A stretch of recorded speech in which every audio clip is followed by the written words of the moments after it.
Hi hello नमस्कार, मी शोभा आपल्या चॅनलवरच्या अजून एका नवीन व्हिडिओमध्ये तुम्हा सर्वांचे स्वागत करत आहे. त्याच्या मी आता मॉर्निंग वॉक करायला निघाले आणि काल आई मी होते, आज सगळी चिलीपिली पण आहेत आमच्यासोबत. आज सगळी चालायला आली ती, पप्पा पण आली ती चालायला.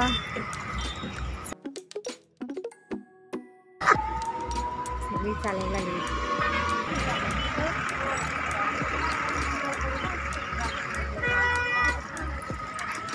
वाडेकर बंधूचं इथं पण आहे.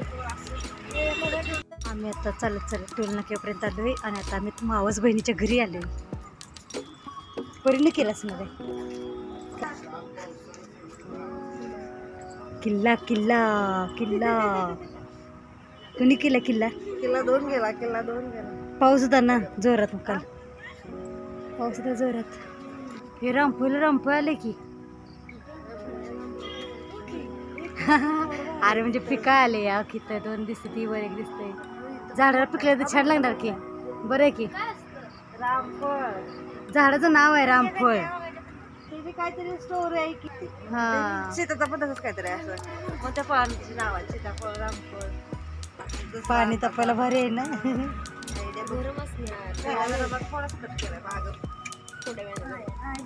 देसी जुगाड.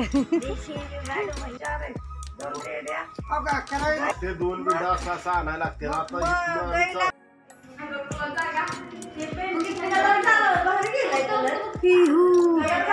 वर्ष नाही जास्त असं लागले दिवस.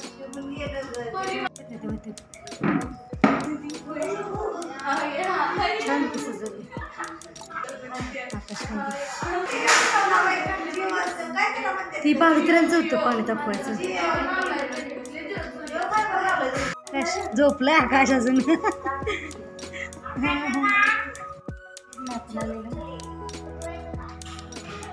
फरं आणले पाच करून आणले खडा फरं.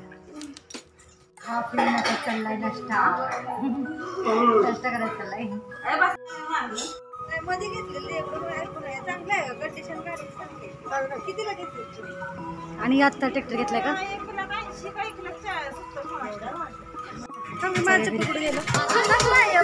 छान आहे. चला जाऊया की. चला आता चला का खेळ. चला चांगली गाडी. ट्रॅक्टर आता घेतलाय ना.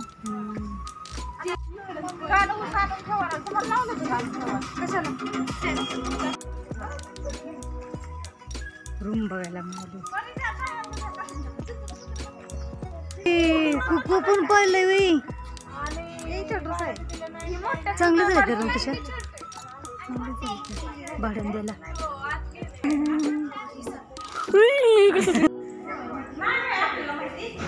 दोन रूम आहेत त्या. किचन आतमध्ये आहे की बाथरूम पण आहे. बरं आहे की अगं. आणि इथं कसं टोल नाका असल्यामुळं एमर्जन्सी असल्यामुळं बरे चांगलं आहे.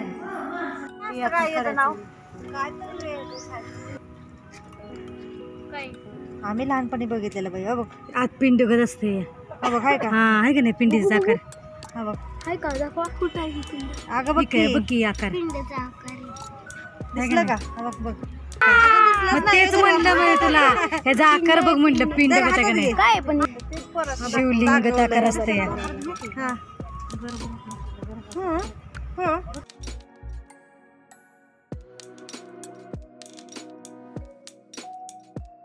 हाय गुड्डी आणि वहिनी निघाले त्या.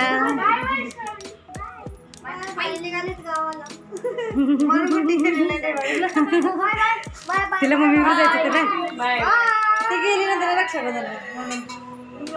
Bye bye.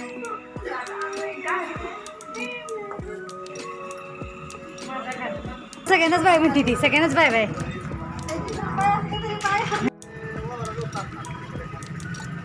Bye bye bye bye bye bye. Papa सगळे आली ती. नाही छान वाटते. डिझाईन पण छान आहे. मोरपंखी काकीची भाऊबीजची साडी मस्त आहे. नाही नाही आहे तिकडे इकडे एक इकडे काय दोन आहे म्हणजे सगळे अख्खी नाही. हा पण ही डिझाईन बघ की छान आहे साडी छान आहे.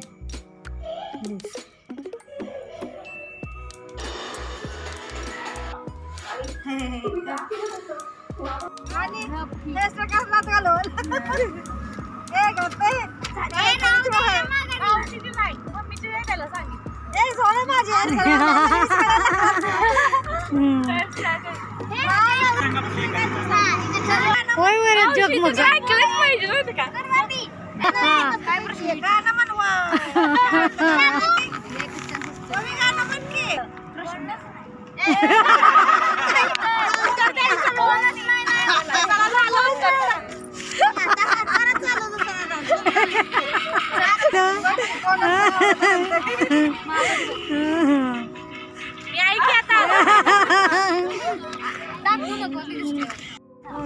एक दिंडी असते तुला सांगितलं बरं का. दिंडी असते घरात असते एक म्हातारी आणि ते म्हातारीच्या घरी तो मग थांबतो. आजीबाई म्हणतो मला भूक लागले मला जेवायला द्या किंवा पाणी द्या. आजीबाई पाणी देते जेवण देते तो पोट भरून जेवतो आणि संतृप्त होतो. आणि आता तो थांबल्यामुळं कसं वारी पण पुढं निघून गेलेली असते. आजी म्हणतात तर आजच्या दिवस इथंच आराम आणि सकाळी उठून जावा वारी तसं मी पुढं जाऊन कुठं तरी थांबणारच आहे तुम्ही थांबा आता आज आणि करा आराम आहे. तो माणूस थांबतो म्हणतो चला त्याला थांबूया तो थांबतो आणि मग त्या दोघांच्या गप्पा राहतात की तुमची मुलं कुठं आहे काय कुठं आहे सुना कुठं आहे. तर ते म्हणते आजीबाई ती मला 2 मुलं आहेत पण मुलांचे काय अजून लग्न नाही झाले आणि मुलं आत्ता माझी कामाला गेले मी एकटीच आहे. ठीक आहे आता राहावं राहतो आणि झोपल्या आजी झोपते म्हातारी असल्यामुळे घरात तर म्हणजे घर साधं असतं पण सोनं नाणं पैसा बिसा असा जिकडे असतो भरपूर. म्हातारी अशी त्यानं उघडताना वगैरे बघतो ना तो माणूस की पैसा पण आहे सोनं पण आहे. मग तो विचार करतो एवढं छोट्याशा घरात एवढं सोनं वगैरे कुठून आलं काय ठीक आहे म्हणतो आणि झोपतो आणि पहाट होते. पहाट झालं की त्याच्या डोक्यात जरा वेगळं विचारायला सुरुवात होती की काय करावं. एवढं सोनं आहे म्हातारी एकटीच आहे दूर जावं पण वारकरी गळ्यात माळ एक मन म्हणते नाही हे आपलं सोबत नाही. आपण आलो केलेलं तुम्ही जेवण दिलं अन्न दिलं पाणी दिलं आपली सोय केली आणि आपण असं चोरी करणं ठीक नाही. पण एक मन काय म्हणते म्हातारी बघितलं तर घेऊन जायचं तुझी पोरं पण अजून कामावरून आलेली आहेत याच्या आधी आपण सोनं नाणं घेऊन पसार ठीक आहे. शेवटी जे वाईट मन असतं त्याचा विजय होतो. तो काय करतो घरातलं सगळं सोनं नाणं वगैरे सगळं म्हातारी उठल्याच्या आपल्या खिशात घालतो आणि म्हातारी उठली की म्हणतो आजीबाई आता मी जातो वारीला आणि निघून जातो.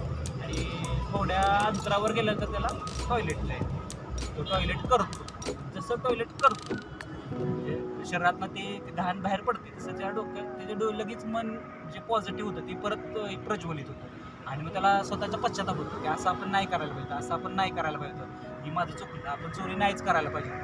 त्याला लय पश्चाताप होतो. तो शेवटी परत त्या म्हाताऱ्याच्या घरी येतो चालू जेवढा लांब गेलेला असतो म्हाताऱ्यापाशी परत येतो आणि म्हाताऱ्याला सांगतो सगळं की माझ्याकडे एवढी मोठी चूक झाली तुमच्या घरात मी चोरी केली वगैरे.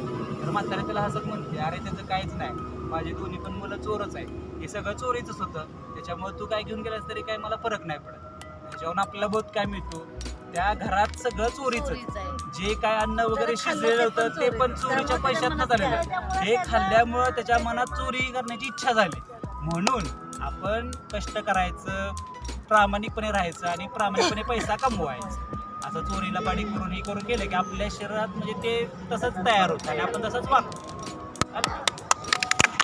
थँक्यू.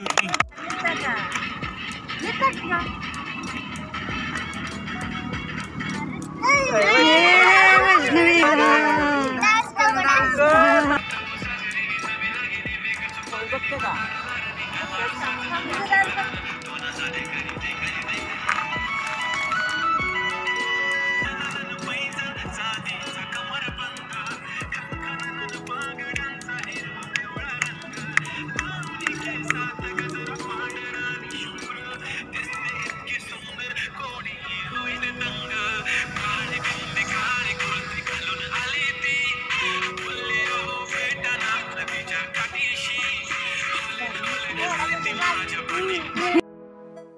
रात्रीचे जेवण झाल्यानंतर आम्ही सर्वजण गप्पा मारत बसलेलो आणि मुलांचा खेळ चालू होता, त्यामध्ये आम्हीही खेळत होतो. तर आजचा हा ब्लॉग कसा वाटला ते कमेंट करून नक्की सांगा आणि चॅनेलला सबस्क्राईब केलं नसेल तर चॅनेलला सबस्क्राईब करा आणि वेळात वेळ काढून ब्लॉग पूर्ण बघितल्याबद्दल धन्यवाद.